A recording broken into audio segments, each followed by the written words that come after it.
அவர் மதுரை தானே சொன்னாரு. அதுதான் மதுரைக்கு தான் 8ஆம் தேதி நம்ம அமித்ஷா அவர்கள் கால் ஊன்றதான் வர்றாரு. கால் ஊன்றதுக்கு வேண்டிதான் வர்றாரு. கால் ஊன்றது மட்டும் இல்ல, வேறும் ஊன்றும், அது ஆலமரமா முளைக்கும், மிகப்பெரிய பசு தோலையாக மாறும்.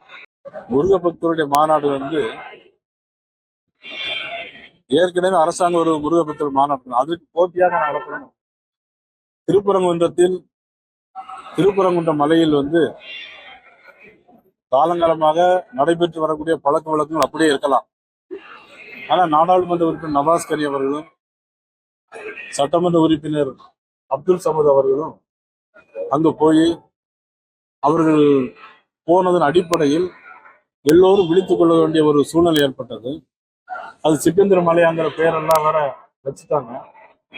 ஆக இதற்காக இங்கிலாந்துக்கு போய் வெள்ளக்காரன் இங்கிலாந்துக்கு போய் இங்கிலாந்துல நீதிமன்றத்துல தீர்ப்பு, முருகனுக்கு மலை முருகன் கடவுளுக்கு சொந்தம் தீர்ப்பு வந்தது.